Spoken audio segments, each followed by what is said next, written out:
اللہ اللہ اللہ۔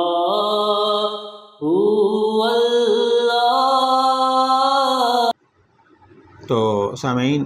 ایک تو یہ عرض کرنی ہے اہل بیت، اچھا یہ بھی ایک المیہ ہے، آدھی دنیا اس کے اوپر لڑ رہی ہے کہ یہ اہل بیت میں صرف 4-5 لوگ ہیں، وہ نہیں ہیں، وہ کہتے ہیں سارے ہیں۔ بھائی میں تو یہ کہتا ہوں نبی کے گھرانے کا آپ اہل بیت کی بات کرتے ہیں، آپ افراد کی بات کرتے ہیں، آپ بندوں کی بات کرتے ہیں، آپ شخصیات کی بات کرتے ہیں۔ میں تو یہ کہتا ہوں نبی کے گھرانے کا ذرہ، نبی پاک صلی اللہ علیہ وسلم کے مبارک نالین کے نیچے لگی ہوئی مٹی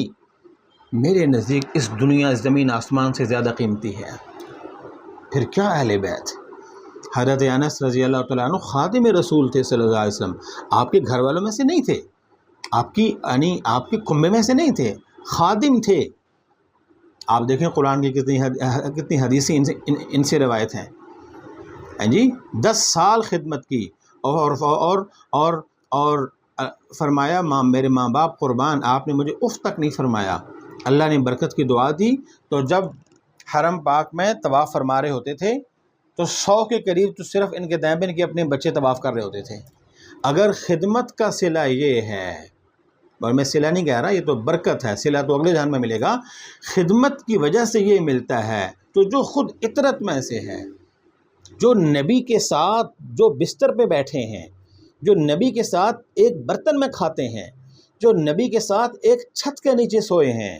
پھر وہ بیویاں ہوں، وہ بیٹیاں ہوں، وہ پھر نواسے ہوں، وہ پھر داماد ہوں، پھر وہ جو بھی ہوں، یہ تقسیم تو اس رب کی ہے۔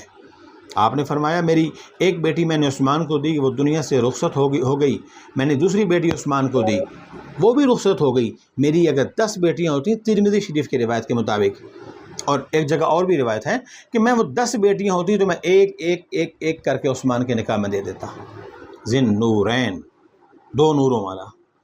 تو بحثوں میں کم پڑیں جی، میرا مشورہ یہ ہے، ہاں نقار خانے میں طوطی کی کون سنتا ہے، لیکن اکثر آپ دیکھیں گے یہ جتنے بحث مباحثے میں چیزیں چلی جاتی ہیں نا جی،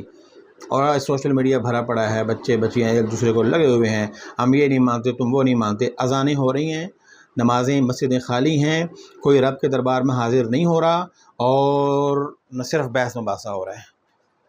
تو بحث سے نکلیے، جھگڑوں سے نکلیے، ان چیزوں سے جو آپ مانتے ہیں آپ اس کو کریں، بس رب کو مانیں، رب کی مانیں، نبی کو مانیں، نبی کی مانیں، اہل بیت کو مانیں، اہل بیت کی مانیں، یہ جھگڑا نہیں کریں، منازعات سے نکلیں، ان چیزوں میں کچھ نہیں رکھا،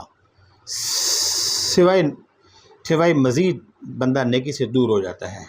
اللہ